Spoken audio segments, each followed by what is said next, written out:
رب زدنا من نافعا وفهما مستقيما وهداية لا حول ولا قوة إلا بالله.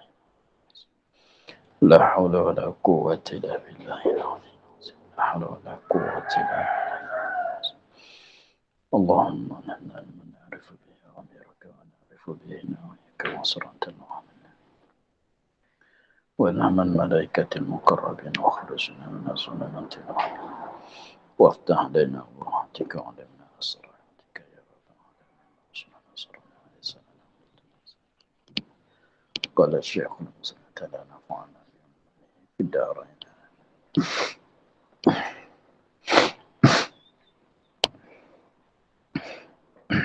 Sekarang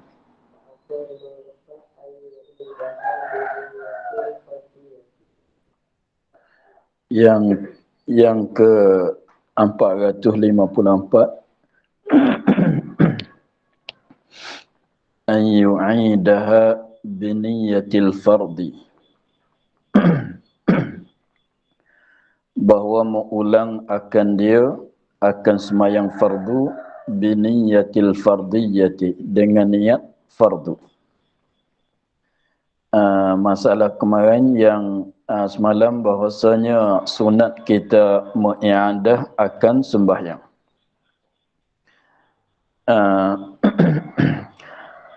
Apabila kita dah sembahyang fardu, dah selesai dengan mana sepenuh dengan syarat dan rukun,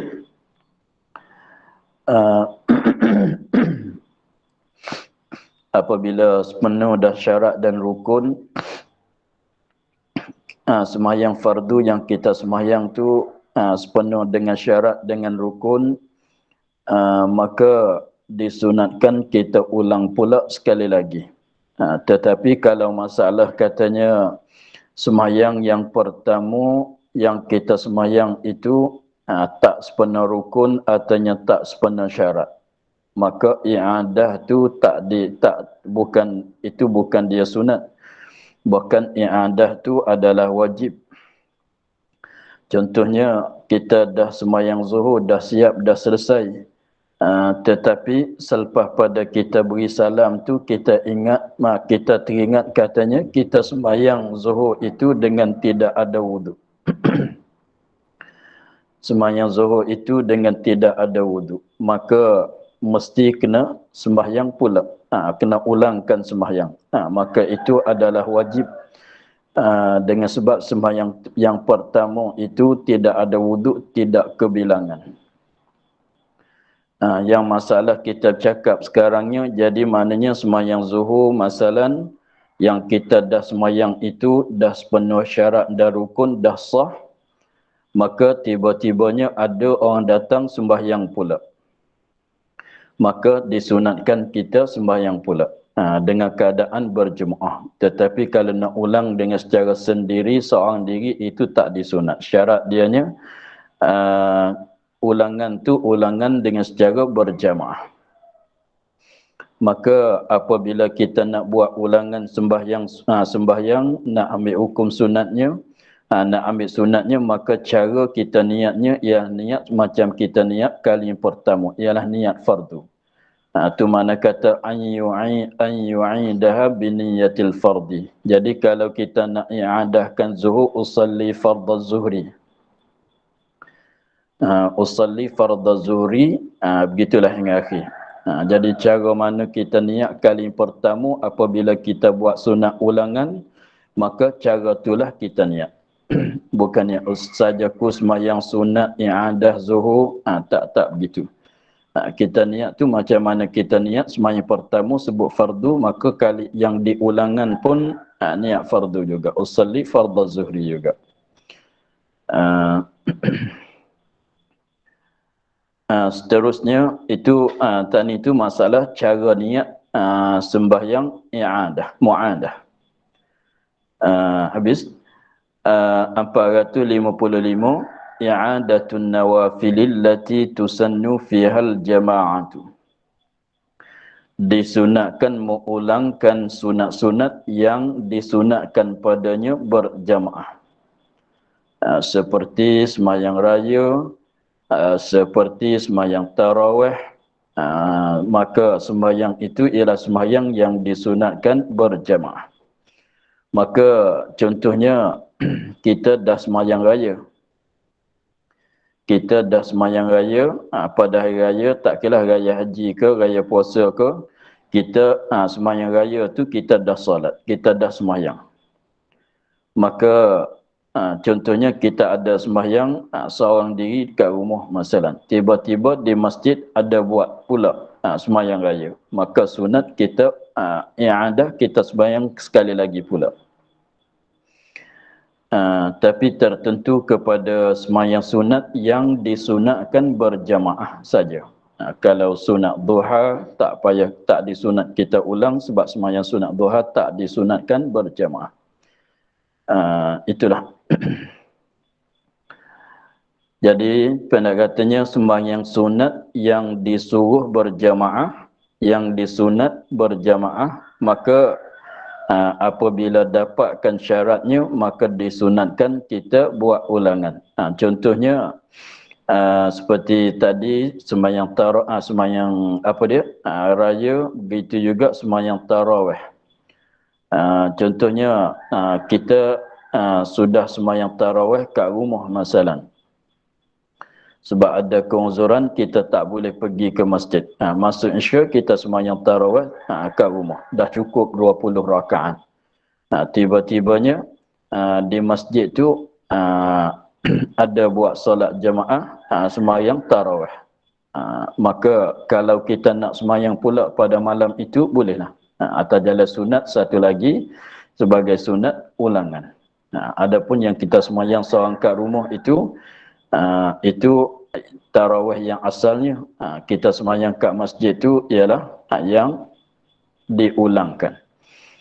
Tapi tak mesti kat rumah kat manalah. Jadi nak cerita katanya sembahyang sunat yang disuruh berjamaah tu disunatkan kita ulangkan juga. Sebagaimana sembahyang fardu disunatkan kita ulangan, maka sunat yang disuruh berjamaah maka disunatkan kita berulang juga. Jadi hukumnya sama.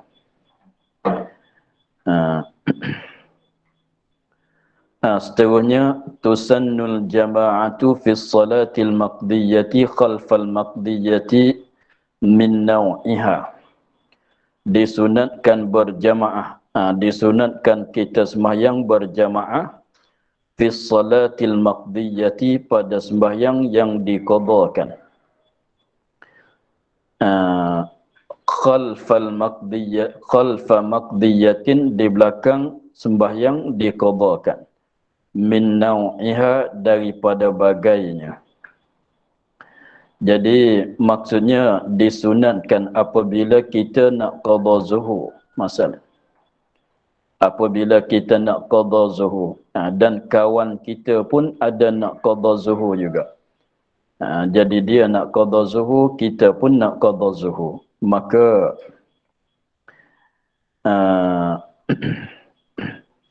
artinya sama-sama pada bilangan zuhur. Kita nak qada zuhur, dia nak qada zuhur. Kita nak qada zuhur atau dia nak qada asar. Atau dia nak qada isya. Maka dengan sebab bilangan tu sama, bilangan rakaat tu sama, maka disunatkan berjamaah. Yang jadi imam pun qada, sembahyang qada, yang jadi makmum pun sembahyang qada. Tetapi dua-dua sembahyang yang hendak diqada itu bersama pada bilangan rakaat. Maka sunat qada dengan secara berjamaah. Itu makna kata min naw'iha, daripada naw' dia, bagai dia. Jadi maksudnya yang sama pada bilangan rakaat. Kita nak qada maghrib, dia pun nak qada maghrib juga. Maka sunat seorang jadi imam, seorang jadi makmum, berjamaah.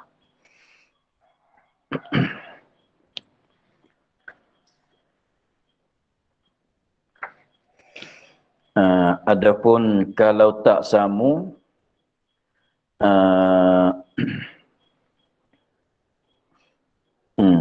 kalau tak sama maka tak dilarang, cumanya tak disunatkan. Kalau tak sama, contohnya dia tu qada subuh, yang imam tu qada subuh, yang makmum tu qada qada apa dia? Qada zuhur atau qada maghrib masalan. Maka tak disuruh sebagai suruhan sunat berjamaah tu tidak, tetapi tak dilarang. Maknanya kalau mengikut tu sah. Tetapi tak dilarang. Begitulah.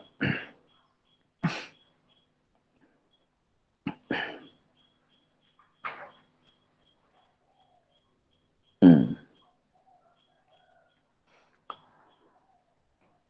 Seterusnya an yuqala fi salatil masnunati ghairil janazati as-salatu jami'ah. An yuqala bahawa dikatakan, an yuqala bahawa dikatakan jani ganti daripada iqamah, bahawa dikatakan ganti daripada iqamah, sebab iqamah itu diguna dikata untuk nak mulaikan sembahyang fardu saja. Diguna untuk nak sembahyang, diguna dikata pada ketika nak mulai sembahyang fardu saja. Tetapi kalau lain daripada sembahyang fardu dan lain daripada sembahyang jenazah, maka tidak disunatkan kita berqamat. Bahkan kita gantikan dengan perkataan as-salatu jami'ah. Itu mana katanya an yuqala, bahawa dikatakan sunat, bahawa dikatakan fi salatil maktubati fi salatil masnunati, pada sembahyang sunat. Apabila kita nak sembahyang sunat, artinya contohnya nak mulai sembahyang tarawih, ghairil janazati, lain daripada sembahyang jenazah, sebab sembahyang jenazah ini tak disunatkan qamat dan tak disunat kata as-salatu jami'ah. Jadi maknanya masalahnya tiga bagai kita bagi. Kalau kita nak mulai sembahyang fardu, disunatkan kita beriqamat. Dan kalau kita nak mulai sembahyang sunat dengan keadaan berjamaah, maka sunat kita kata as-salatu jami'ah. Tapi kalau nak mulai sembahyang jenazah, maka tak disunatkan qamat, tak disunatkan kata as-salatu jami'ah. Itu. Maka apabila kita nak mulai sembahyang sunat tu, katalah as-salatu jami'ah, itulah bacaannya. Jadi as-salatu jami'ah, boleh baca as-salatu, boleh baca as-salata. As-salatu jami'ah. As-salatu, jadi as-salatu ada alif lam, di jami'ah tu tidak ada alif lam. Itu banyak yang salah sebutnya.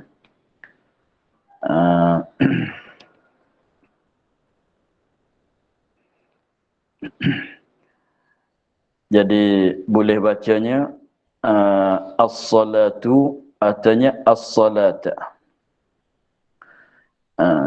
Patu jami'ah tu biasanya orang wakaf. Jadi as-salatu jami'ah, as-salata jami'ah. Tetapi kalau nak ikut baris bagi jami'ah tu boleh baca dengan dhammah, boleh baca dengan fathah. As-salatu jami'atun. As-salatu jami'atan. As-salata jami'atan. Begitu.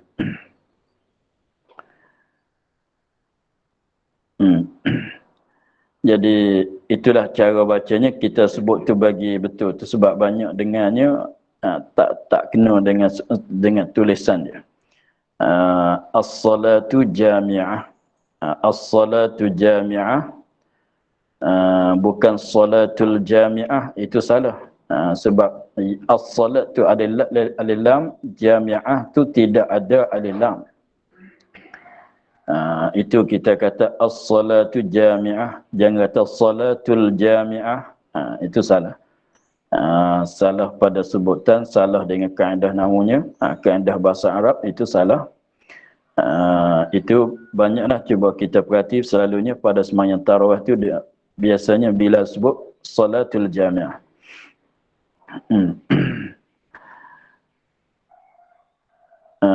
Itulah kita baca as-salatu artinya as-salat.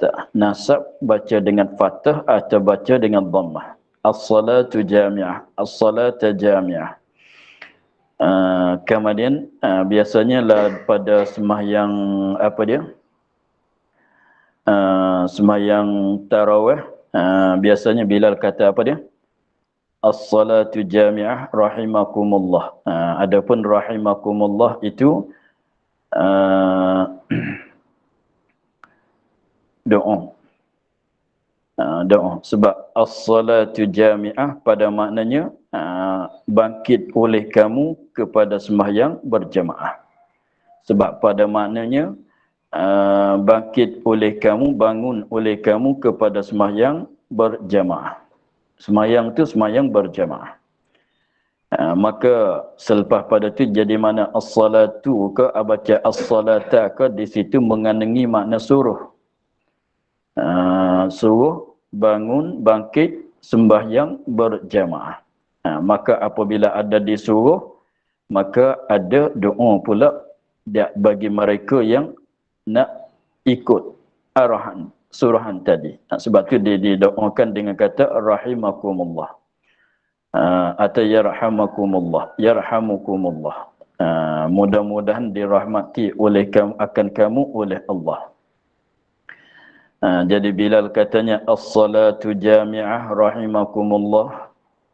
Maka kita makmum jawab la ilaha illallah. Tak betul tu kalau jawab as-salatu la ilaha illallah itu tak betul. Itu banyak kata tu as-salatu apa as-salatu la ilaha illallah. Jadi kita tak perlu sebut as-salatu la ilaha illallah, kita kata la ilaha illallah wahdahu la syarikalah. Itu banyak kata as-salatu tidak ada makna sebut as-salatu la ilaha illallah tu tidak ada. Jadi Bilal sembahyang tarawih tu apabila Bilal tu kata as-salatu jami'ah rahimakumullah, kita pun jawab la ilaha illallah, bukan as-salatu la ilaha illallah. Itu banyak salah. Kita terus jawab la ilaha illallah, bukan as-salatu la ilaha illallah.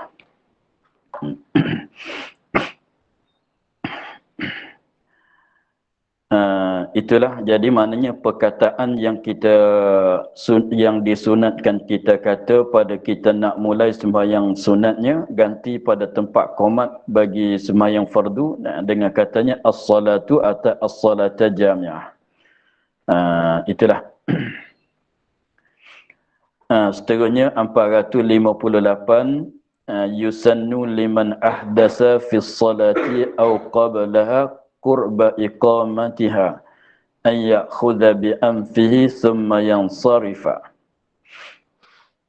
Yusannu disunatkan liman ahdasa bagi mereka yang berhadas. Berhadas yakni batal wudu, berhadas batal wudu. Biasanya kalau duduk fi ssalati di dalam sembahyang. Jadi tengah-tengah dia duduk sembahyang itu dia batal wudu. Biasanya kalau batal wudu pada tengah-tengah sembahyang itu dengan sebab apa dia? Dengan sebab keluar angin. Dengan sebab keluar angin.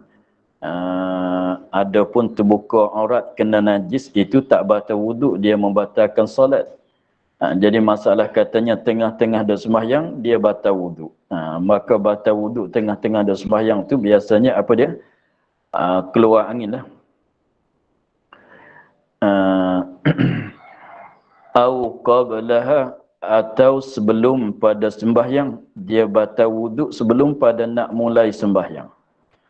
Tapi qurba iqamatiha, hampir qomatnya qomat sembahyang. Hampir mendirikan sembahyang, yakni qomat. Dekat-dekat nak qomat, lebih-lebih laginya kita dah masuk dalam saf. Kita dah masuk dalam saf, nak mulai takbiratul ihram, tiba-tibanya keluar angin, batal wuduk.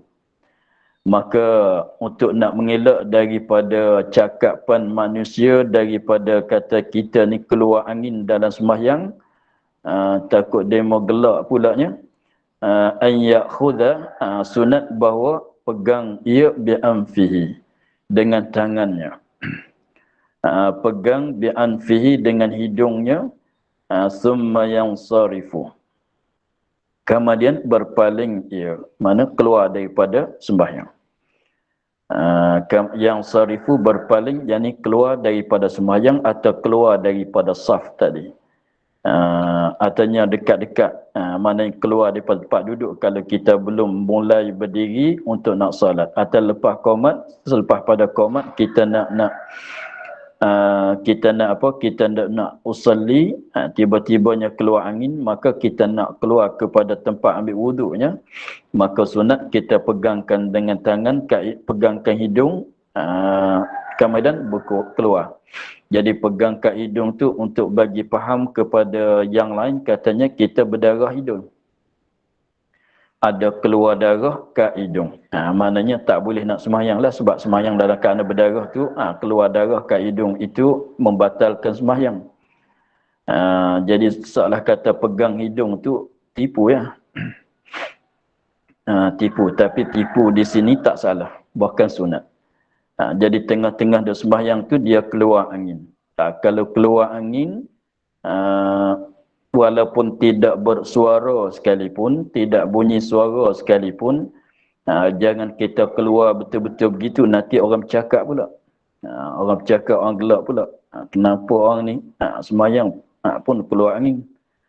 Nanti berdosa yang lain dengan sebab kita pula. Tapi kita tak berdosa lah, sebab kita keluar angin tak salah.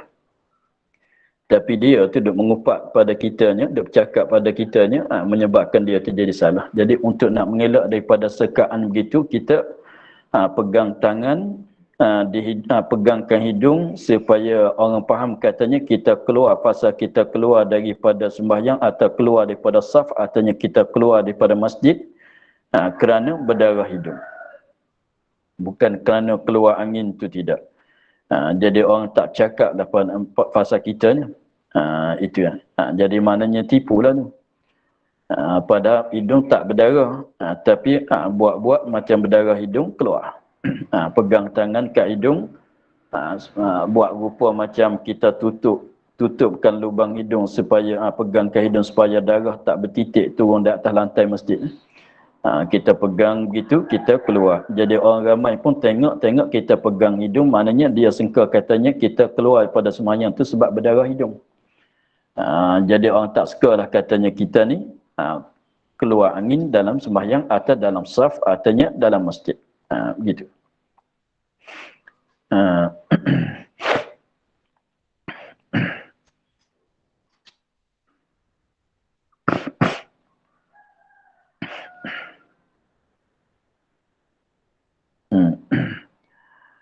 Seterusnya 459, yusannu liman nama an salati subhi fatawadda'a ba'da tulu'il syamsi an yuhima an yusalli ad-duha.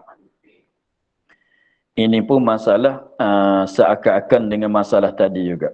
Nak mengelak daripada tuturan manusia, nak mengelak daripada cakapan manusia, supaya mereka tak berdosa dengan mengupat kepada kita. Masalahnya dia katanya yusannu, disunatkan, liman nama, bagi mereka yang tidur, an salati subhi, daripada sembahyang subuh. Dia tak sedar. Dia tidur tu, dia penat, dia apa, artinya dia tidur tu agaknya tengah malam sebab ada urusan dia, maka dia tidur tu sampai subuh dia tak sedar. Dia sedar-sedarnya pukul 6 pagi, pukul 7 pagi, pukul 8 paginya.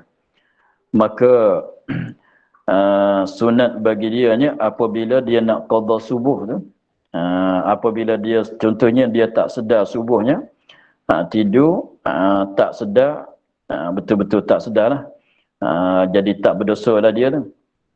Maka jadi maknanya dia ada ketinggalan subuh sebab tak jaga subuhnya.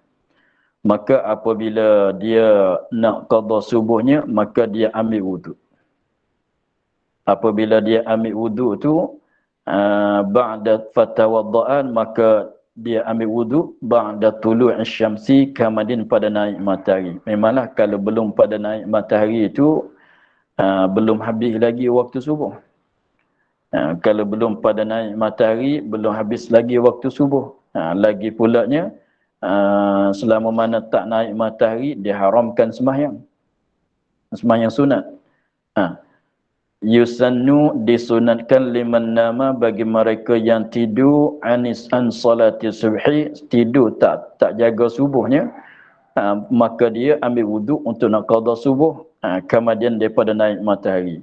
Maka yang sunat buat apa? Ayyuhima, bahawa memberi waham, memberi salah faham kepada orang, ayyusalliyad duha, bahawa dia tu sembahyang sunat duha.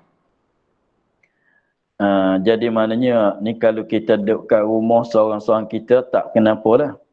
Tapi kalau kita duduk dalam tempat orang ramai, duduk dalam keadaan jamaah, tak sedar subuhnya, tak jaga subuhnya, maka sunatkan apabila kita ambil wuduk tu, kita buatlah cakapan ke mana untuk orang faham kata kita nak sembahyang sunat duha atau nak sembahyang sunat isyraq.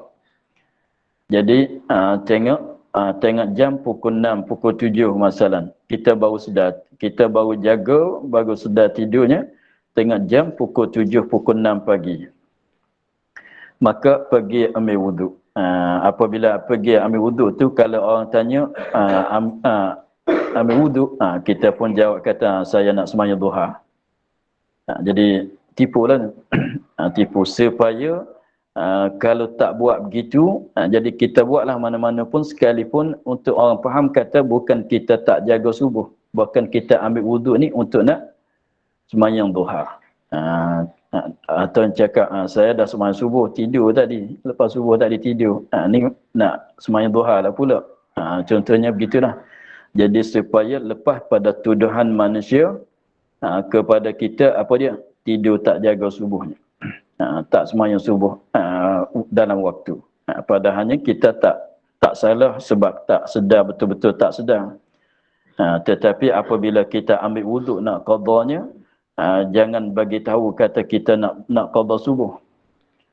Jangan kita bagi tahu kepada orangnya kita nak qada subuh. Seboleh-bolehnya sunatnya kita bagi tahu katanya, kita bagi tahu kepada merekanya, katanya kita ambil wuduk ni nak sembahyang duha.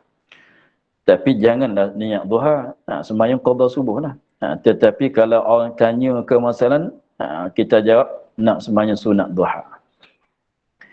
Jadi maknanya yuhima tu makna bagi salah faham. Bagi orang lain, bagi yang lain tu faham kata kita nak sembahyang duha, padahal kita ambil wuduk nak qada subuh. Kita ambil wuduk nak qada subuh, tapi pada wakil, pada zuhurnya kita buat macam nak sembahyang duha.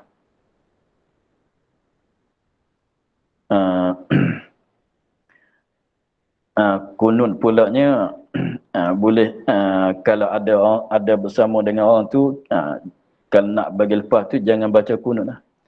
Tapi boleh kita sujud sahwi. Boleh kita sujud sahwi, sebab sujud sahwi ni boleh jadi dengan sebab ada kesalahan pada lain daripada kunut. Itu tengok keadaan lah. Kalau kita katanya dah biasa, orang dah faham, tidak ada tuduhan pada kita, bolehlah kita nak baca kunut. Tetapi kalau macam kalau kita baca kunut, orang tahu katanya kita tak jaga subuhnya, jadi membawa kepada timbul cakapan, timbul tuduhan, maka menyebabkan jadi aib, maka boleh kita tinggalkan.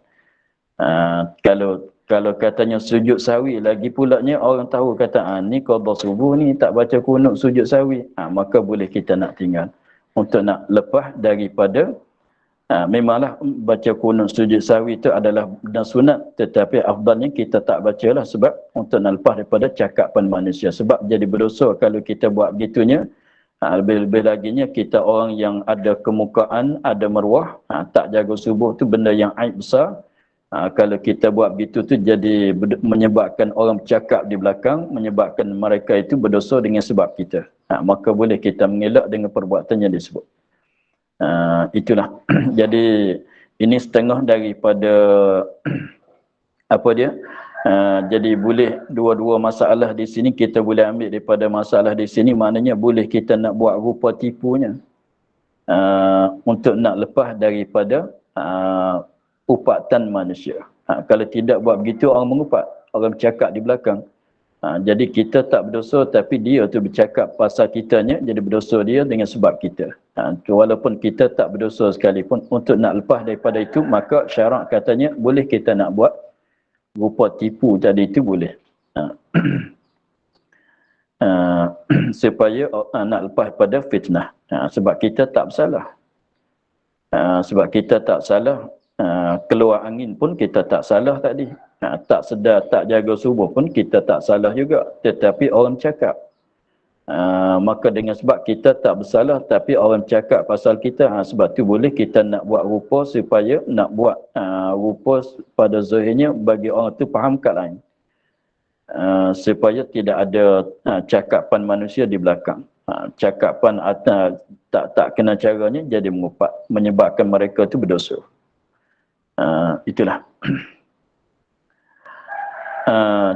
460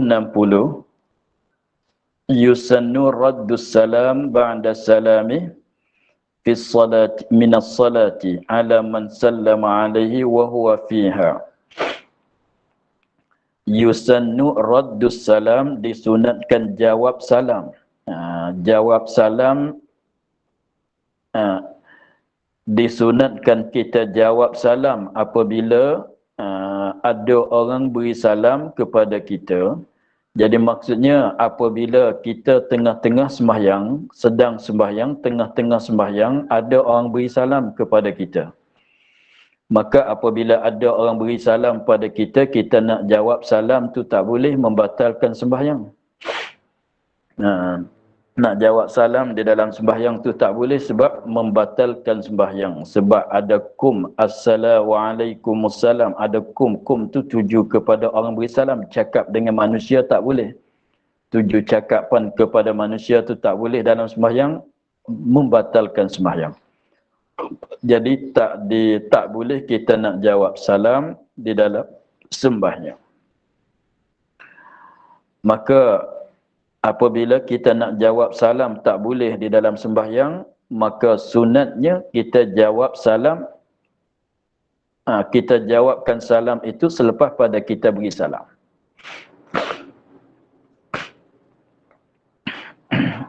Jadi maknanya macam qadha lah. Jadi maknanya ketika kita dalam sembahyang tu tangguh dulu.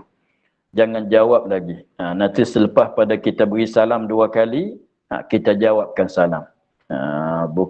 Jangan kosak assalamualaikum beri salam dalam sembahyang tu jawab salam dia tu. Yang sebab dulunya kita bercakap masalah kata niat jawab salam tu, itu salam kepada orang yang sembahyang kat tepi kita. Jadi maksudnya di sini dia katanya yusannu raddus salami, disunatkan menjawabkan salam. Raddu maknanya kita terjemah kata jawab salam lah. Yusannu raddus salam, disunatkan jawabkan salam.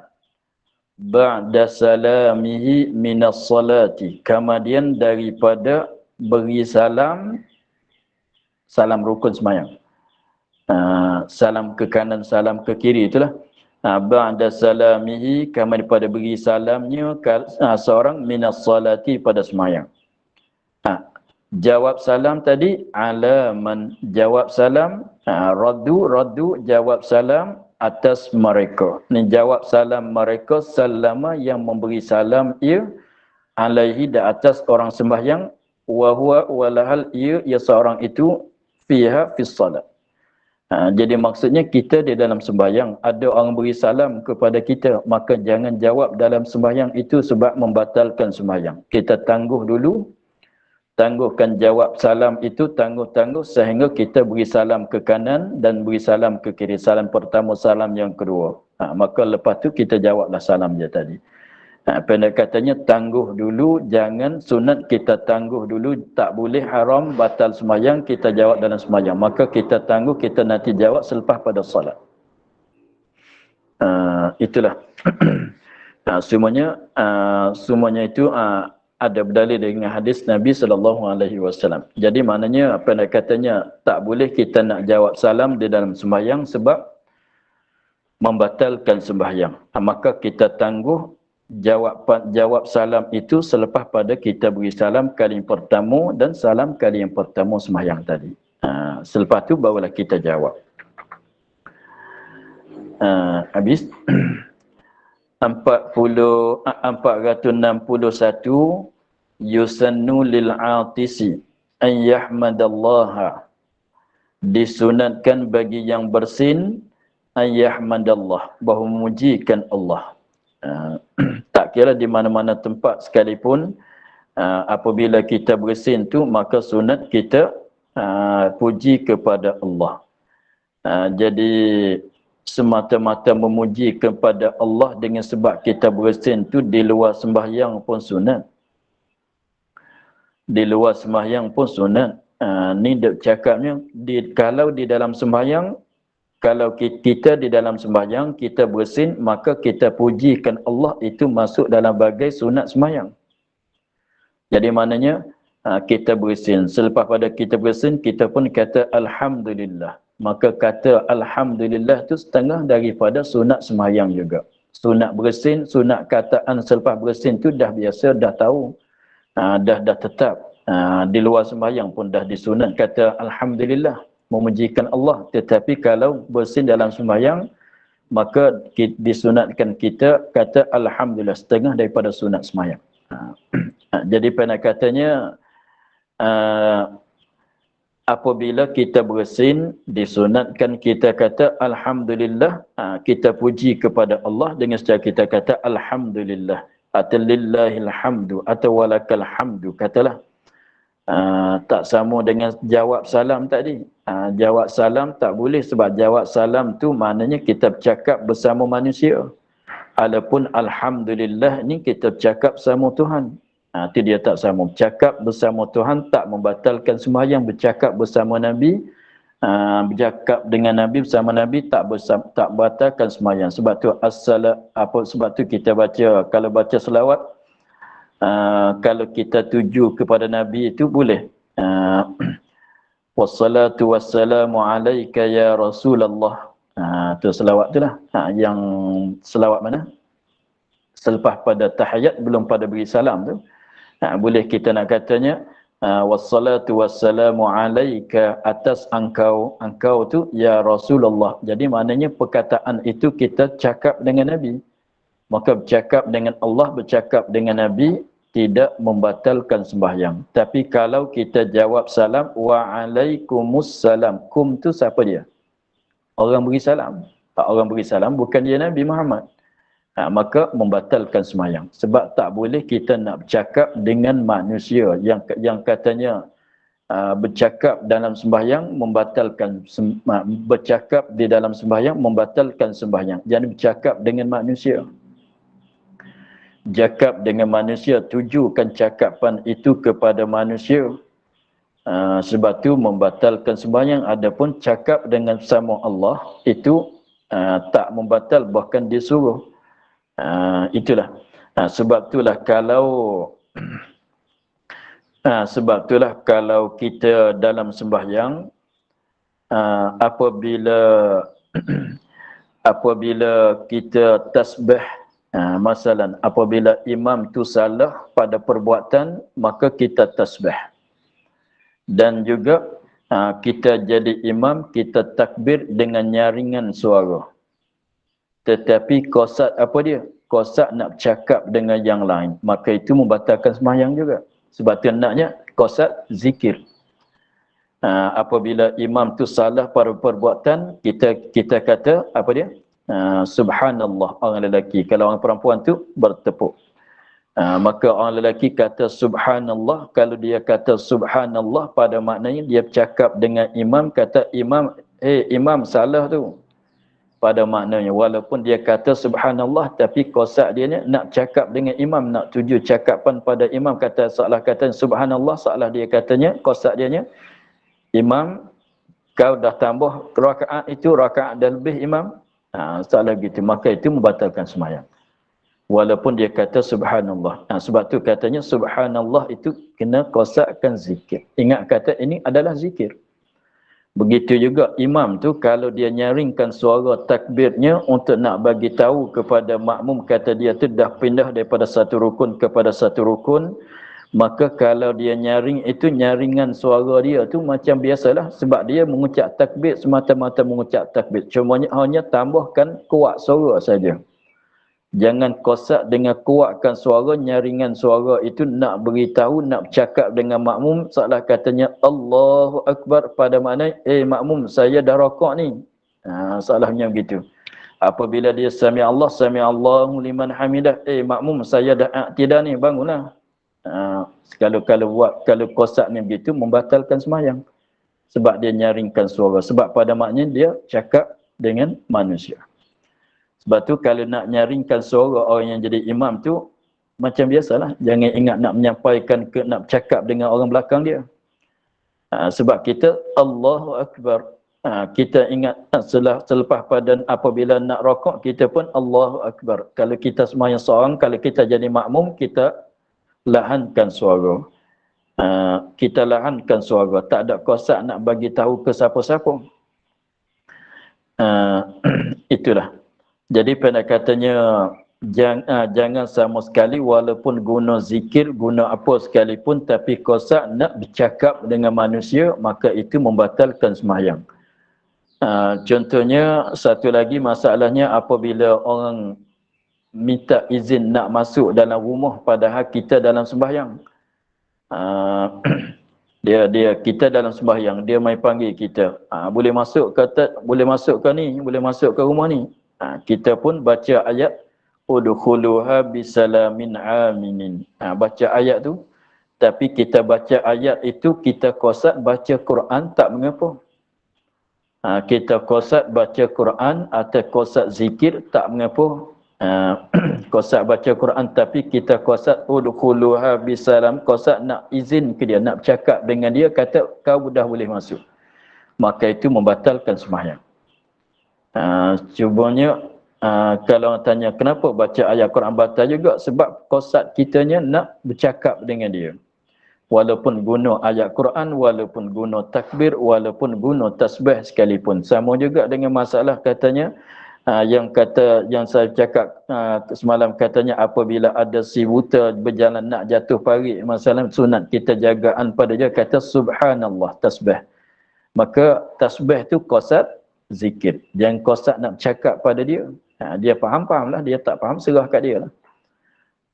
Jadi jangan kita kosak nak bercakap bersama dengan manusia.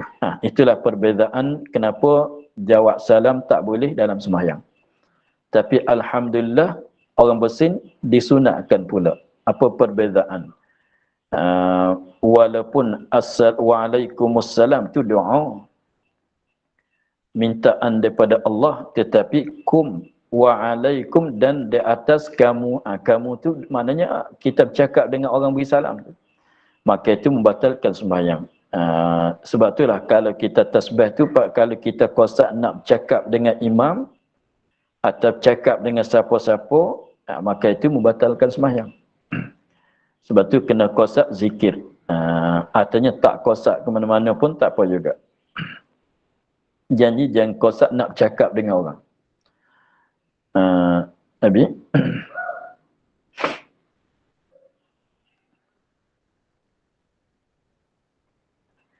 462 istihdharus sunani 'inda fi'liha bi annaha sunanun. Istihdhar akan sunat, jadi ingat dalam hati ya. Kita ingat, kita terlintas di dalam hati kan sunat-sunat, 'inda fi'liha, di sisi mengerjakan dia kan sunat-sunat dalam sembahyang. Istihdhar, ingat dalam hati, bi annaha, dengan bahawa sebenar sunat ini sunnatun, sunanun adalah sunat-sunat.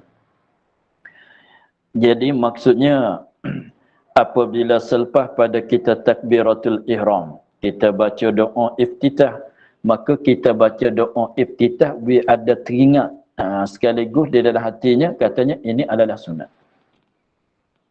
Kalau seolah orang tanyanya, tapi tak ada nak cakap dengan siapa, salah kenapa kau baca doa iftitah? Sebabnya sunat.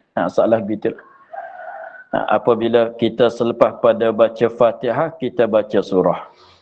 Maka kita apabila kita baca surah, bagi ada ingatan, bagi ada sedar dalam hati, bagi ada tergambar dalam hati, terlintas dalam hati, katanya kita baca surah ni sebab sunat. Begitulah. Apabila selepas pada surah kita nak rokok, kita pun takbir. Ingat katanya takbir ini adalah sunat. Selepas pada kita apabila kita rokok, kita pun tasbih. Tasbih sekali, dua kali, tiga kali ke, maka ingat kata benda ini sunat. Jadi maknanya apabila kita nak mengerjakan benda sunat dalam sembahyang, maka bagi kita tergambar terlintas dalam hati, teringat dalam hati katanya ini adalah sunat. Ini adalah sunat.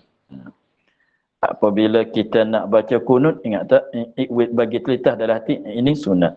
Jadi supaya apa dia? Sebab kembali kepada hadis yang maklum, innamal a'malu binniyat.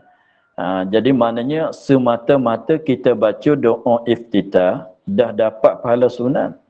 Tapi ingat kata benda itu sunat, ingat dalam hati kata baca doa iftitah adalah sunat, sebab tu kita baca, itu sunat yang lain pula. Jadi setiap-tiap kali kita nak buat benda sunat, baik bacaan, baik perbuatan di dalam sembahyang, maka bagi ingat, bagi sedar, bagi terlintas dalam hati kata adalah benda ni, benda itu sunat. Jangan kita buat dengan secara lalai itu kosonglah. Bagi kita sedar, jadi apabila kita nak tasbih, ingat kata tasbih itu sunat. Apabila kita nak kata sami'allahu liman hamidah, ingat kata ucapan sami'allahu liman hamidah itu sunat. Apabila kita nak baca rabbana walakal hamd, ingat kata bacaan itu adalah sunat. Apabila kita nak takbir, apabila kita takbir, ingat kata takbir itu adalah sunat sembahyang. Hingga seterusnya. Jadi setiap kali kita nak baca, setiap kali kita nak buat benda sunat dalam sembahyang, ingat kata benda tu sunat. Itu mana istihdar. Bagi gambar, bagi nampak dalam hati kata benda ini sunat. Sebab janganlah kita baca, kenapa baca? Tak tahu juga. Dengar orang baca, kita baca. Jangan begitu. Seterusnya, an yada'a yadahu ala famihi 'inda tasa'ub. An yada'a yadahu, bahawa meletakkan akan tangannya ala famihi, di atas mulutnya, 'inda tasa'ubi, di isi menguap. Di dalam sembahyang, di luar sembahyang, sunat kesemuanya. Tutup mulut. Letakkan tangan di atas mulut ketika kita menguap dengan sebab mengantuk. Dalam sembahyang pun sunat, di luar sembahyang pun sunat juga. 464, an yada'a kaffahu kaffa yadihi al-yusra. Ini sama dengan pegang hidung tadi. Sama dengan pegang hidung tadi. Apa dia sama di mana? Tangan kiri. Gunakan tangan kiri. Tutup mulut dengan tangan kiri apabila kita menguap. Pegang hidung tadi, tangan kiri juga. Sebab rupanya pegang hidung tadi itu rupanya kita pegang sebab menahankan darah. Maka darah itu adalah benda yang kotor, maka sesuainya dengan tangan kiri. Maka menguap pun bukan benda melia. Bukan benda melia, sebab tu digunakan tangan kiri.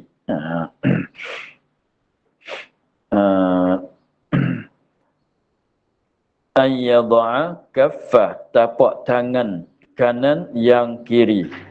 Jadi maknanya kita nak tutup mulut sebab kita menguap tu, kita guna tapak tangan kanan, tapak tangan kiri. Jadi maknanya kita guna tangan kiri untuk tutupkan mulut. Dan tutup tu dengan tapak tangan, ya. Tutup tu dengan tapak tangan, tangan sebelah kiri. Begitu.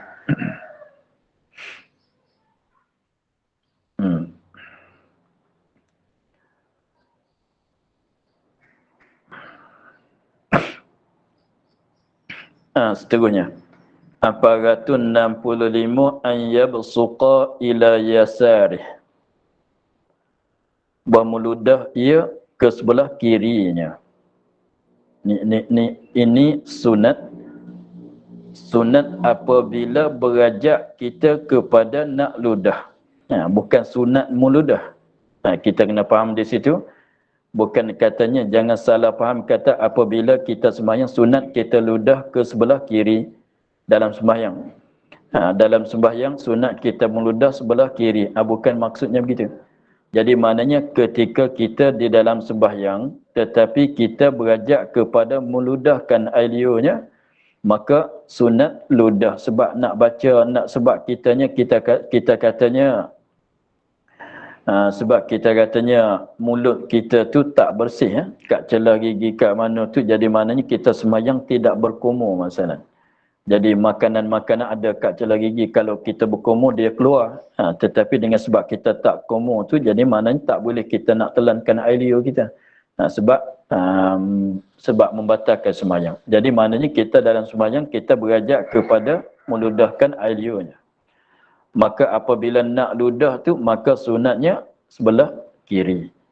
Jangan faham katanya apabila sembahyang sunat meludahkan air liur semata-mata. Bukan maksud begitu. Jadi maknanya apabila kita berajak kepada meludahkan air liur di dalam sembahyang, maka jadi maknanya kalau tak ludah nak baca tak boleh. Kalau tak meludahkan air liur, jadi maknanya nak baca tak boleh sebab penuh air liur kat mulutnya. Jadi nak baca tak boleh, nak baca yang wajib tu tak boleh. Nak baca Fatihah tak boleh. Jadi berajaklah kita kepada meludah, maka sunatnya ke kiri. Begitulah.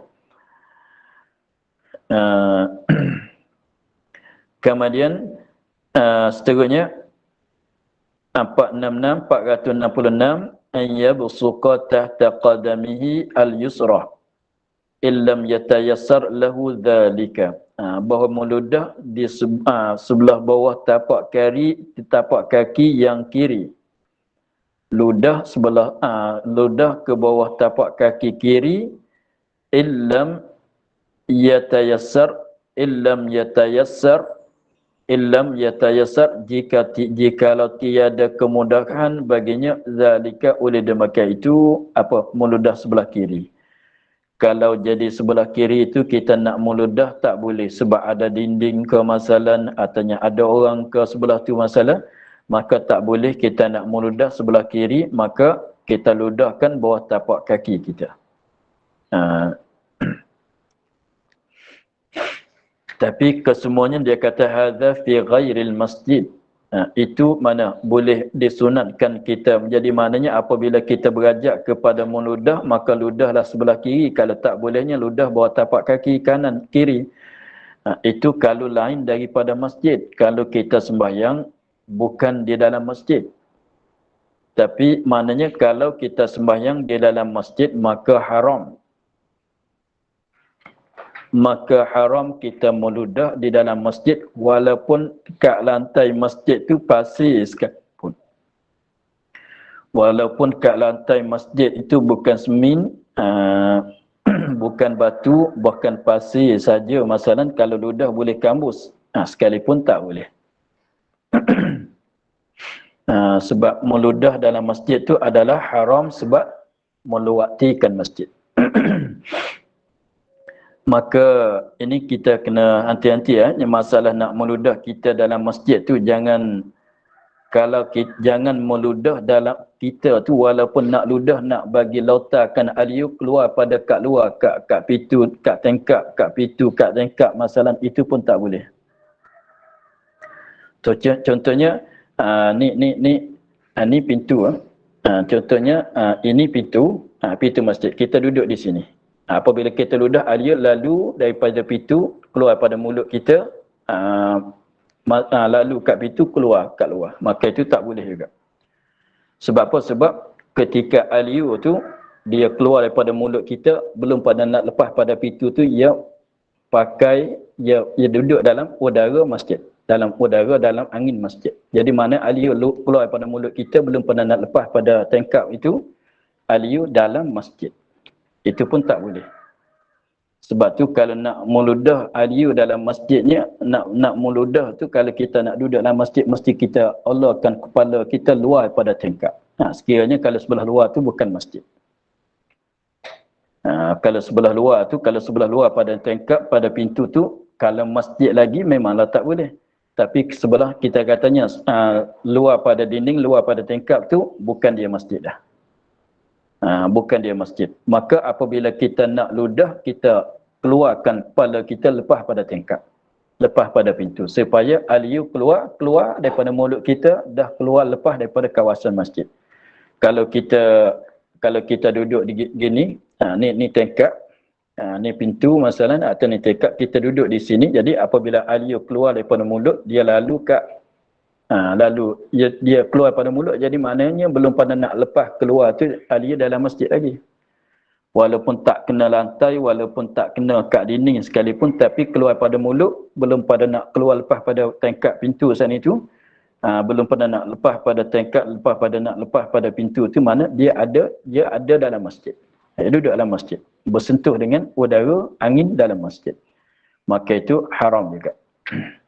Sebab tu jadi maknanya meludahkan aliyu walaupun kat luar sekalipun, itu haram. Sekiranya jadi membawa ke ludah tu aliyu, kita nak letakkan aliyu kat luar, tapi kita ni, mulut kita ni, kita dalam masjid. Jadi sementara aliyu nak lepas daripada tingkap, nak lepas pada pintu tadi tu, dia ada dalam masjid. Itu haram. Sebab tu dia katanya hadza fi ghairil masjid. Ini maknanya boleh nak disunatkan kalau nak meludah, boleh disunatkan ludah sebelah kiri, artinya ludah sebelah bawah tapak kaki sebelah kiri, itu kalau lain daripada masjid. Maknanya kalau dalam masjid tak boleh.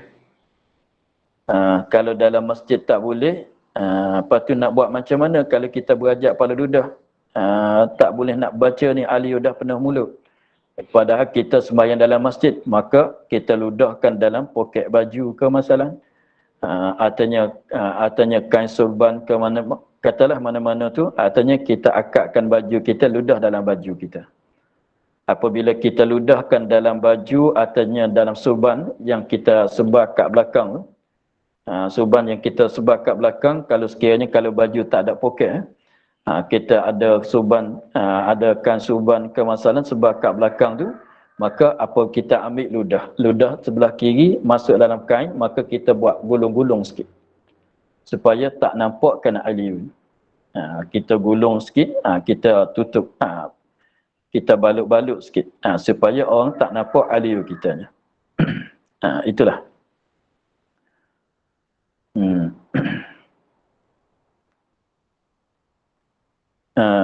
Maka kita akhir di situ, insyaAllah kita sambung lagi masalah 467.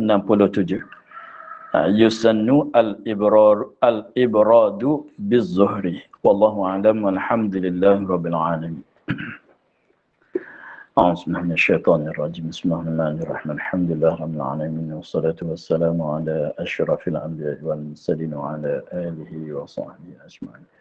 اللهم افتح لنا فتح العارفين ونور قلوبنا بنورك الكريمة العملنا خالصة لوجهك الكريم. اللهم إنا نستودعك ما قرأناه وما حفظناه وما سمعناه فردنا علينا وافتح يدينا. سبحان ربك رب العزة عما يصفون والسلام على المرسلين والحمد لله رب العالمين. Terima kasih Baba. Terima kasih Baba. Terima kasih Baba. Terima kasih Baba.